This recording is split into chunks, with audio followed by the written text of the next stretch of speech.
bonjour, uh, bienvenue to Devin the Bear. I don't know. That's my French isn't great. I took 2 I don't years know of French, and that's way better than mine. Ah, cool. Yeah. We. So yeah, today we're going to be talking about the recent card, which was in Paris, France, headlined by Cyril Gane and Tai Tuivasa. Coming up in the card, there was a lot of names that I feel like a lot of people don't know, but hopefully because of that card, they do know now. Yeah. But I think one of the biggest ones are two people who are coming up, Charles Jourdain and Nathaniel Wood. Nathaniel Wood was definitely the outsider here. Yeah, for and sure. Charles Jourdain being the hometown favorite, I guess. Favorite, yeah. Yeah, it was a good fight. I enjoyed this fight a lot because I like Nathaniel Wood. He was a badweight prospect coming up through the rankings. He suffered a loss to John Dodson, then he kind of was going back and forth, win and loss. And then I see this fight get booked. When this fight first got booked, I know how big Nathaniel Wood is. He's a perfect size bantamweight, in my opinion. When I see he's going up to featherweight to fight somebody like Charles Jourdain, I was like, there's no freaking way, dude. Like, this is not a good fight for him at all. And then the fight starts, and Charles Jourdain, I guess, like I like him a lot. You know, we've talked about him a lot, and but he is kind of losing the ones that he should be winning. You know, and it was a great fight though. But every time there was any type of exchange, you saw that Nathaniel Wood was just ahead on every aspect of the fight. He was hitting harder, he was landing better, he was faster. When it came to any aspect, stand up or clinch or ground, like he was just. It was on the ground very much. There was a lot of stand up in this fight, but Nathaniel Wood really showed that featherweight might be his weight class. It's crazy to see because he's only standing at like 5'6". But I mean, you look at somebody, and he doesn't have the stature of like Alexander Volkanovski. He's not stocky like that either. But it was a fun fight, fun back and forth fight. I mean, I would have definitely given Nathaniel Wood performance of the night, but it's just me. I would hope that he did get it because there was only one other person that had as dominant of a performance. And that was Robert Whittaker. Yeah. So if you're doing something on the same level as Robert Whittaker, I think you deserve something. Exactly. Yeah. Robert Whittaker, I mean, that dude also, man, he just put on a complete class. Like, what's a master class? That's the word I'm looking for. Like, against Marvin Vettori. Like, he just went in there, man, and Marvin Vettori had no answers for it. But we talked about this before multiple times with Marvin Vettori.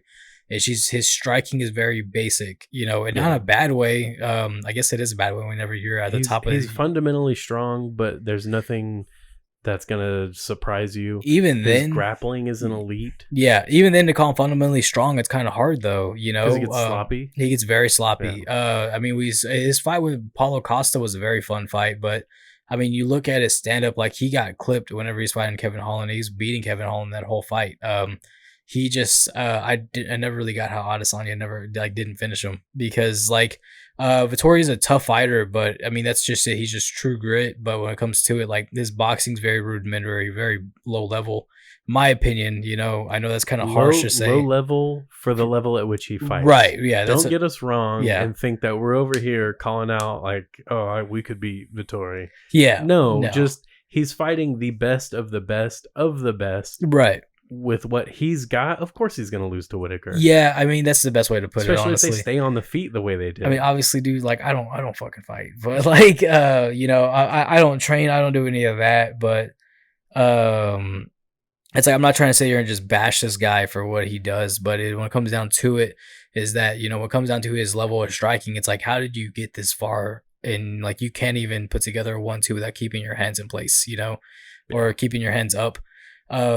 It's just something else with him. I've never really understood it. I used to like Marvin Vettori a lot, but after his last fight with not his last fight, but the fight before that with Adesanya, I was like, what did you think you did that won that fight? You know, he was pushing forward, but that doesn't win you the fight. No. I remember a long time ago, Chuck Liddell was commentating, like he was a guest commentator, or maybe it was Randy Couture. Right. But they were saying, oh, well, this guy's done the forward pressure the whole time. And Mike Goldberg was like, oh, well, he's doing the forward pressure, but he's not doing the offense. Yeah. And he was like, well, I think if you're pushing forward, like that should win you the fight. And I was like, and that's why fighters shouldn't always be commentators. Yeah. Or I would say maybe wrestlers as well, though. Or it should be like when it comes down to, because wrestling, you know, or clinching is you're pushing that pace nonstop, but just because you're pushing it doesn't mean you're doing anything with it, you know. But I mean, we've seen it work in some other people's favor though. Like Merab Dvalishvili just beat Jose Aldo doing that, you know. But I mean, I don't know. I'm kind of going off the rails with this one, but it was just like we talked about. It was just a great performance by Robert Whitaker. What do we do next with him though? I don't think you do a title shot, but what else do you do? I have no clue. What else is going on at middleweight? Like, who else is there? I mean, there's Sean Strickland coming off of a loss.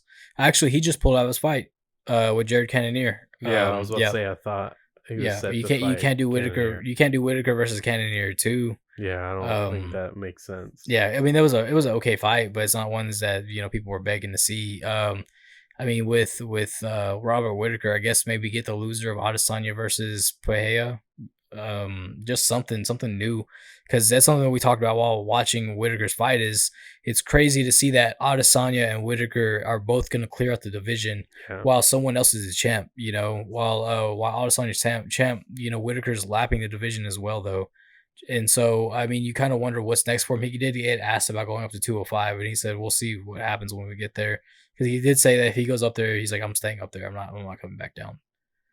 Yeah, I don't think he should move up. I think he's really small for that weight class. Should move up. If either of those two move up, it should be Adesanya. Yeah, I mean, you did it all as the champion. You're the one expected to go do something bigger, right? Well, I don't expect champions to do that. I'm fine with them lapping their division 2 times over. It's cool to see a dominant champion. Thanks, Conor McGregor, fucking it all up for everybody. Everybody wants to go up and move divisions or go down. I'm gonna be a double champ status, and everybody wants it now. But I mean, I don't know, if you don't defend both the belts, then what's it really matter? Yeah. But then also, if you're defending in a weight class that's completely dead, then what does it really matter? I mean, it's a hard one. Like Patricio Pitbull's really good about it. Whenever he was lightweight and featherweight champ, he was defending both titles in 2 strong weight classes over in Bellator. But like I said, going off the rails a little bit. Yeah. But so that'll bring us to the main event. We'll go ahead and get there. Ciryl Gane and Tai Tuivasa. That went about how I expected it to go. Right. And I don't think like I had some unique, idea about how that fight was going to go, but I don't want to speak for everybody, but I think everyone knew Tai has a puncher's chance, and that sounds pretty demeaning for what he brings to the table, but it is what it is. That he's got amazing power and he has amazing boxing. He's a big guy. He makes everything work. I think he utilizes everything that he has to its peak every time he goes in there. But Ciryl is just such an anomaly at heavyweight that I think it got the better of Tai. Yeah, definitely with Ciryl just being able to withstand the power. He got dropped, he got put into a chair, but got right back up and kept fighting. And I mean, we finally got to see the side of Ciryl. Like, so fans who don't really know or respect Ciryl Gane finally got to see that he's a dog. He deserves to be at the top of the food chain. When it was, I mean, depending on what happens with Ngannou. I mean, just going in there and just like trying to keep it technical, keep your defense up, because Tai hits like a freaking truck. You don't want to get touched by that dude, and he gets touched, and it's like, you know what? No, we're gonna make it a fight, and goes out there and takes the fight to Tai Tuivasa and knocks him out. I mean, it was a crazy fight, dude. For those 3 rounds, first round was kind of a fill out round, but those second and third round, dude, it was exciting. It was crazy. I did like when you texted me. You're like, "Was this how you felt watching Rockhold versus Costa?" Yeah, because to me, that's what it felt like. Like, it was crazy, but neither guy was just like walking around with their hands down, like just kind of throwing punches at each other. Yeah. So it was a fight from start to finish. And it didn't last as long. So maybe by the end of it, they would have been like that, but I don't think so. I don't think either of those guys were quite that tired. I think Tai was getting there though. He was getting freaking teeped in the body. Dude, I'm telling you, man, I would have shit my pants from one of those teeps. He was hitting him so hard with those. He was like stabbing his organs with his foot. Yeah, it was crazy. Like, Jesus Christ, man! Someone stop the goddamn match. Like they look so painful. We'll probably actually post a picture right about here for that, but so you can get an idea of how tough those teeps are, man. It was vicious. But Ciryl Gane, I really don't know what to do with him next, though. I mean, I guess you wait for Jones versus Stipe, or you wait to see what Ngannou's going to do. I depending on how long it's going to take Ngannou to get ready, I'd say a rematch, because the way their fight went the first time, I don't see it going that way again. Yeah. I don't think Ciryl has changed enough, but I also don't think Francis will be able to fight the way he did that first time. I don't think he'll be able to do the takedowns again. Yeah. I think Cyril just wasn't ready for Francis to try to do takedowns.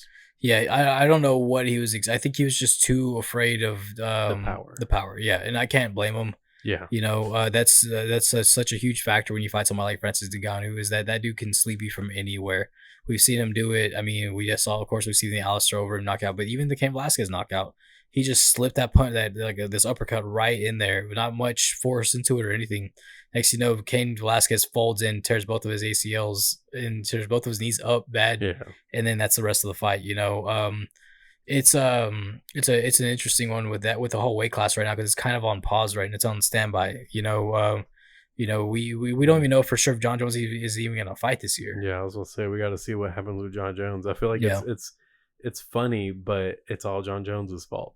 Yeah, so we're waiting to see if he shows up and he whoops Stipe, you give him the title shot. They're not gonna make him fight again and risk him losing to someone. Or you see what's up with Ngannou. If he's not going to defend the title, then strip that title from him and give it to Jones versus Stipe. Versus, you think they would do it Jones Stipe and not wait and see Jones versus Cyril? I mean, with how dominant champion John Jones was, and I'll be honest with you, I'm not a big fan of John Jones. He's an incredible fighter, though. But he's an amazing fighter. He's one of the best to ever do it.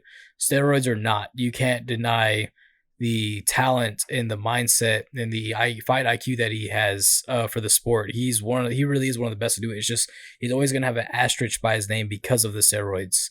No matter what, a freaking picogram, it's like dropping salt into an Olympic-sized swimming pool. No matter what it is, he's always going to have that. But I mean, with how dominant of a champion he was, you look at his resume. I mean, why wouldn't you make that fight for the title? You know, I mean, Stipe wants to fight for the title again. He wants the belt back, so why not give it something to fight for? You have a champion that's not wanting to defend the belt. You have it, and has it been over a year? It's been close to over a year, I mean, but it's been a while because he was coming back from his knee surgery. But the UFC and him have made it very obvious, like they made him a good deal. He walked away from it, so they've done what they can. So I don't know what they're going to want to do with that. I can see Hunter Campbell just being like, you want to know, fuck it, strip him. Which if you ever hear about how hard nosed the UFC what negotiations can be, usually it is Hunter Campbell was in charge of all that, and I think he was a lawyer. I know for sure his dad was a lawyer, so he knows how to argue. So but I mean, give Cyril the winner of those guys, because who else are you giving him? You're giving him I mean, there's Curtis Blades, maybe Blades versus Gane. Winner gets that, because I mean, Blades has been knocking on the door for a title shot. You can't deny it anymore. Who did he just knock out? He didn't knock him out, but Tom Aspinall tore his knee against him. Oh, that's right. Okay, I forgot about that. I was like, it was Dawkins, but what was? Yeah. So I mean, there's a lot of things you can do. Not really a lot of things, but it's just like it's very simple matchmaking that can easily happen. I still see Curtis Blades as like gatekeeper of the top 5 right now. Yeah, not title contender yet. Yeah. If he had really been able to go out there and put Tom Aspinall down or dominate him, whatever it is that Curtis Blades is going to try to do. We can't deny him now, though. He's got hands. Yeah, but against Ngannou, yeah, who knows how his hands will look against something like that. Against Cyril Gane, yeah, who knows? That's not a knock on Dawkins. It's just different styles. So I still see him as a gatekeeper for the top 5. I think Dawkins could easily drop down to 205. Honestly, so he's got a little bit of extra weight. I'm a little pudgy too. It's cool. But I think he's got a little bit of extra weight that I think he can easily drop down to 205. And if he can make it happen, I would consider it. I think it'd be a really good weight class for him. He moves fast for heavyweight. He moves really fast. But I think it'd just be best for him. I mean, he's got knocked out 2 times in a row by Derek Lewis, then Curtis Blades. So I mean, there's a lot of stuff going on with that. I mean, it's just the heavyweight division is at a really bad stalemate right now. So, but I think at the moment, after that performance, Cyril Gane is kind of definitely the shiny guy. Oh yeah, I mean, you can't deny him anymore at all. I mean, he's definitely one of the top contenders. He has some of the best. He probably has the best stand up in the whole division as well. Yeah. I mean, that's probably more of an opinion, but I mean, you can't deny him. Dude, so crisp. So clean. Yeah, it's nice, man. But hopefully we'll get some more answers in the next coming weeks. And let us know what y'all think about that. Like, who should Gane fight next? Should he fight the winner of Jones versus Stipe? Should he fight Curtis Blades? A lot of stuff going on with that. So let us know your thoughts on that. So this weekend coming up, though, we have a big card. Nathan Diaz's last fight in the UFC is happening this Saturday, September 10th, 2022. A lot of good stuff going on with this card. What I personally thought was shaping up to be a bad card is now shaping up to be a pretty good card. I think I remember saying, like, let's give it some time. Yeah. And it grew. It definitely grew. Yeah. The prelims have some pretty big names, Norma Dumont and Danielle Wolf. I don't think Danielle Wolf's had a lot of, she doesn't have a lot of fights, but she's a big name as far as boxing. I think she's a boxer before she was in MMA. And then Norma Dumont is a big Brazilian name. So that's your headliner for your early prelims. And then you have Jake Collier and Chris Barnett opening up the prelims. That's pretty exciting. I really like that matchup. I think Chris Barnett finally has a matchup that doesn't immediately put him at a disadvantage. So that's nice. We may be able to see him get to open up against someone like Jake Collier, who loves to get into brawls. Yeah. Didn't Jake Collier fight John Jones? That sounds real familiar. It does, right? Yeah. I remember Jake Collier used to be pretty shredded. Yeah. I think he did. Can you look into it real quick? Yeah.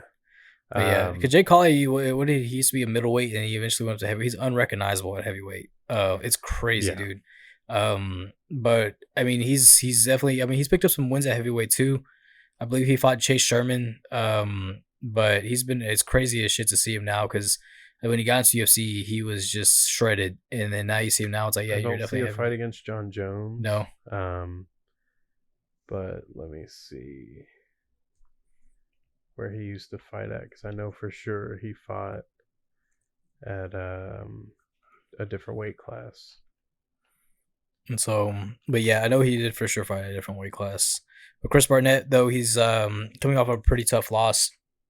So I think he definitely needs to put himself in the win column. And like what we're talking about right now, this is probably the fight to do so. He had that really fun knockout against Gian Vellante. Then he went on to just pretty much get clinched and kneed the whole time in his next fight. Yeah, which it didn't look good on him at all. But I do want him to be able to open up, and I think this is a good fight for that, because, like I said, Jake Collier likes to brawl. I don't think this fight goes past the second round. I could see it going into the second round, but I don't think this fight goes to decision.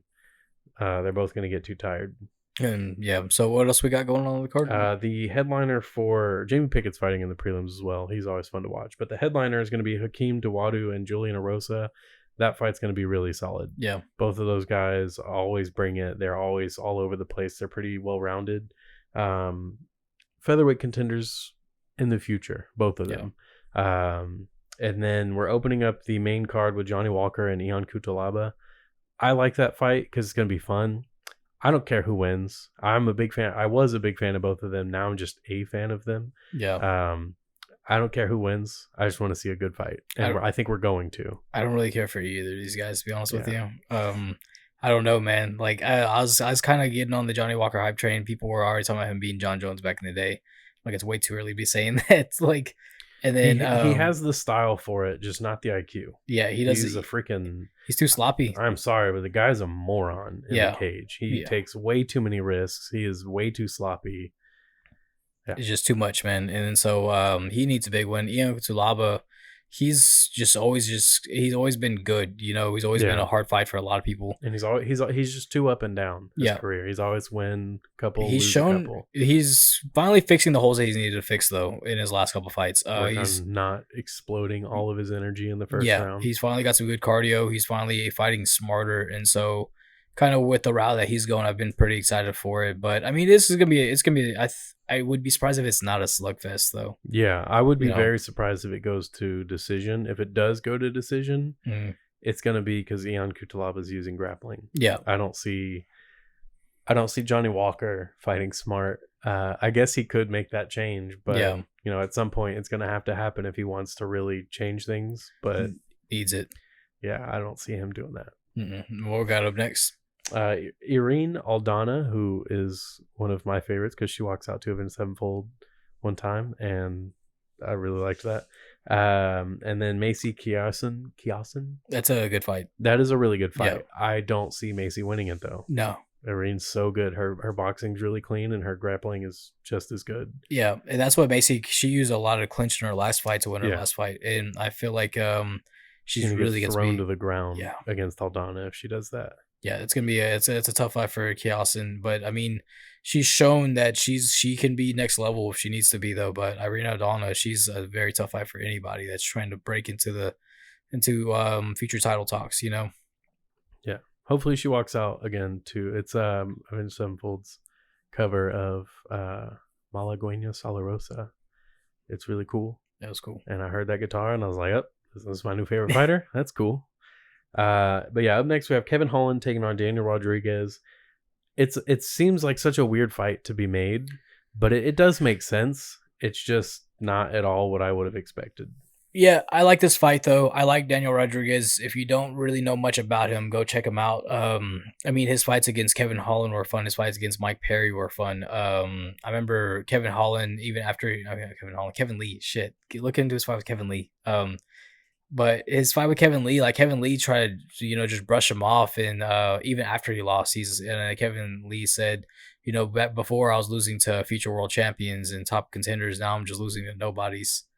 And it's like that guy just whooped your ass for 3 rounds, dude. Like you can't just call this man a nobody. Like I like Daniel Rodriguez. He's a dog. He's got great boxing. He's got very good boxing, and it's fun to watch. And then you have Kevin Holland, a guy who like feeds into that style, and then also has shown to have better grappling, has been shown to have some good submission defense. I mean, his last 2 Hootie fight, he's at 170 now, so he's fought Cowboy Oliveira and he fought Tim Means. And that Oliveira fight impressed me a lot. You were talking about his submission defense. Yeah, I was really impressed with that. Yeah, he was able to defend that rear naked choke immediately. Just got that just chilling the whole time. Just thumbs up. Yeah, it was fun. And so, but this is a good fight for Kevin Holland though, as well though, because now he's fighting his prospects in the welterweight division. He made his name at middleweight, but then we saw him suffer those losses against Vittori, Brunson, and who else did he lose to? Was that it? I think so. Yeah, so they just wrestled him down. Yeah, they just wrestled him down. So he showed those weaknesses. So now he's at 170. But I mean, he's got a tough fight in front of him. This isn't an easy fight for him at all. People that think he's just gonna walk right through Daniel Rodriguez like really need to do some research with that guy because he's a fun fight. This is a great fight to make. When I saw this fight was put on this card, I was like, okay, finally we're getting some good fights on this card. So yeah, but I don't know, man. I think I'm gonna go D-Rod on this one. I hate to go against my boy Kevin because trains out of Houston now. Yeah, I want Daniel Rodriguez to win, and I don't want to see Kevin Holland lose. However, I think Kevin Holland is just the more experienced guy. Yeah. I think he's got more tools. I think he wins it. Yeah. I mean, I could definitely see that too as well. So what else we got? We got Li Jingliang taking on Tony Ferguson. Another matchup that I think is weird. It makes sense. I get it. It's just weird. Let me be real with you. I fucking hate this fight. Yeah. Why? Because like it's very obvious what they're trying to do here. I mean, what did you say that Dana White said? Dana said that he doesn't want to see Tony get knocked out again. So this might be if he does get knocked out, he's done. Then why did he give him this fight? I mean, give him a really heavy boxer. So something worth looking into is going and checking out MMA on Point. Talked about this a little bit. That's my favorite MMA channel to watch. Ours is mine. Whatever. Well, I'm just kidding. You know what? Yeah, you're right. I answered the wrong question. I have the wrong opinion. So they covered on this and how it's like back in the day when they had the matchmaker Joe Silva would book fighters on their last fight, a super hard fight that he knew that they couldn't win. So when they would try to renegotiate for another contract, he could just lowball them and screw them over. And this is kind of a recurring thing with this card, I feel like, with the co-main and the main event, Yeah. And so with this fight, like making this fight on what was a 4 weeks notice, it got announced. And it's definitely short. Yeah, I think it was a 4 weeks notice fight. And I'm like, man, like this is not a good fight for Tony Ferguson. After he just got knocked out the way he did against a guy like Li Jingliang, like even though he did lose to Hazmat and get dominated, I don't see Tony Ferguson doing that to him. Yeah, I don't see Tony Ferguson running in there, getting his arms around Lee and throwing him up in the air and getting him rear naked. And it's no disrespect at all to Tony Ferguson, but it's just like we talked a little bit about, like, I think even Ji Li Liang, it's easier for me to say his name like as a full name rather than just the last name. But even he talked about it is people are like not giving Ferguson the respect he deserves, and I think that is true as well. But this is a whole different weight class. Like when he fought it, because Tony Ferguson used to fight at 170, and the guys who fight at 170 now, like they're having to cut a lot of weight to 170 now.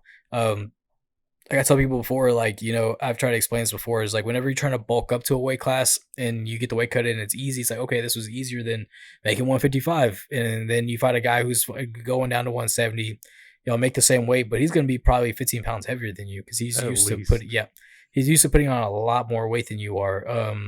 The only thing I see Tony Ferguson really having out of that is just an easier weight cut. At least stronger than him, maybe just a little faster, maybe, And that's being kind of kind because I don't see that. Ferguson is getting up there. Real fast hands. Yeah. And he's a killer, dude. You call him a leech for a reason, But also at the same time, like Tony's a dog. So, I mean, you can't fully count him out, but it's so hard to count him. It's so hard to not count him out with this fight because this is a very tough fight. And so when Dana White says, I don't want to see him go in there and get knocked out, then why make this fight? I mean, I don't know. It is what it is. Ulterior motives. Yeah. Probably. So speaking of ulterior motives. Nate Diaz and Khamzat Chimaev? Yeah. Yeah. Boy. Well, like also I will add to this main event though, people are giving the UFC a bunch of shit whenever Nate Diaz asked for this fight. Yeah. Yeah. So I mean, I don't know. It's a hard fight. It's a hard fight for Nate. I don't think it's a hard fight for Chimaev at all. Yeah, I don't see Khamzat having trouble unless it goes to like the 4th and 5th round. Yeah. But even then, I don't think he has a whole lot of trouble. I don't think Nate's going to be able to keep up with the pressure that Khamzat's going to put on him. Because, I mean, you think about it, when was the last time Nate was really pressured? Like, even when Leon Edwards beat him, he wasn't pressuring him. He was just beating him. Yeah. I mean, Jorge Masvidal pressured him a little bit, and he busted him up quick. Yeah. And that was just striking. That wasn't wrestling. Rory McDonald pressured him. He threw him around like multiple times. How long ago was that? That'd be at least 10 years ago. That was at 170. But that's not right. I'm saying you don't see Nate Diaz pressured a whole lot. But when you do, he does not win. Yeah. He falls behind on the scorecards, and he doesn't really keep up. Josh Thompson pressured him a lot and knocked him out. Yeah. RDA. Yeah. So Vincent Henderson. If we're gonna act like Khamzat's not gonna go in there and pressure him, there's a recurring theme going on right here. I think, and I'm not saying that Nate wilts the pressure. I'm saying that Nate's style doesn't work well against bigger, stronger guys. Right. And he's used to being the bigger, stronger guy, and it's not happening with Khamzat. Yeah, I mean, even stronger is you got to use it kind of lightly at the same time, though, because like Nate Diaz has never really been a powerhouse kind of fighter, Well, I'm saying like people have an issue taking him down. He's used to be a big brother in people, kind of, because he is bigger, he is longer, and I mean, he's always had some good aspects that go for him being at lightweight, but I mean, the guy that he's fighting now could be easily in the next year be our future champ. Yeah. Honestly, Khamzat Chimaev is, even though his fight with Gilbert Burns showed that he does belong in the top, I don't think he's one of the best in the division. Not yet. He's got to fix some things, but those are the kind of fights to point that out to yourself. Yeah, I think on any given day, Gilbert Burns could have won that fight. It was a close fight, but if he would have just done some things, I think he wanted the knockout as well. But I mean, there are some things about Khamzat that are in question, like his gas tank. Is he going to be able to go 5 rounds with Nate Diaz? Now, I like the other side of the coin with that is, can Nate Diaz withstand the punishment that Khamzat Chimaev gives out? We long enough without losing all his own energy. Can he put up with that long enough to start out fighting Khamzat? Yeah, it's gonna be a hard one. Like it's definitely gonna go back and forth with that. I mean, it's always gonna be just glass half full, glass half empty type of shit with this fight because. I don't think Nate Diaz has ever fought somebody who hits as hard as Khamzat Chimaev. This dude was knocking out middleweights a couple years ago. Yeah. And he cuts down to 170. He's pretty tall. What is he, like 6'3"? I think so. Yeah, he's bigger than Nate Diaz. He's stronger. And it's not just striking. When it comes to grappling, like we've seen him throw around Jack Hermanson. Yeah. Like that's not easy to do. Not at all. And he went out there and did it and made it look easy.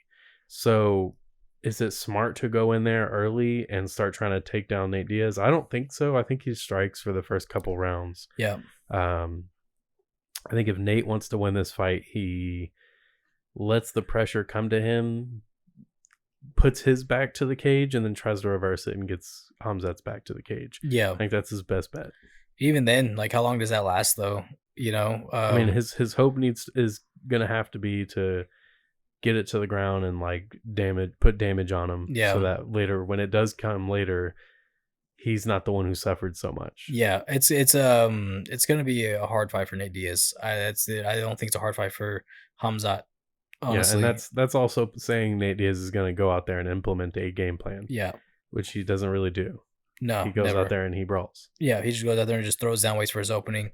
You know, in the last minute of a 24-minute fight, and then points and just points at you after he rocks your shit. Yeah, it accomplished nothing with that, and so I don't know. We could kind of go back and forth with this though. You know, there's a lot of aspects going in this fight. Like, I think Khamzat can easily just like bulldoze through this dude easily. It sucks to see Nate Diaz go out like this. I think he's talked about this is gonna be his last UFC fight. He's already talking about starting his Real Ones promotions, which will be his fight. Yeah, and it's gonna be his fight promotions that he's getting his promoter license in. And so, if you also look into it, his brother Nick also used to have his own fight promotions. He fought for him. It was the Gracie Fighting Championships. They put on one event. So hopefully people now recognize, because I feel like the Diaz brothers are also more of a household name, even more. Yeah. You know, so hopefully people will get behind that. People are going back and forth like, what talent is Nate Diaz gonna bring to his stuff and all that. It's like, well, I mean, that's the thing, is it's gonna be probably regional promotions. You know, it's gonna be just helping get these guys into the next level. So I'm hoping he brings some help. Some professional like experts in their field. Yeah, Bjorn not Rebney. Just trying to do it himself. Bjorn Rebney. I don't know who that is. That's the old promoter for Bellator. Oh, okay. Back when everybody was on steroids, like Hector Lombard. Hey, Hector Lombard had some great and fun fights. Yeah, dude, he's knocking everybody the fuck out. Yeah.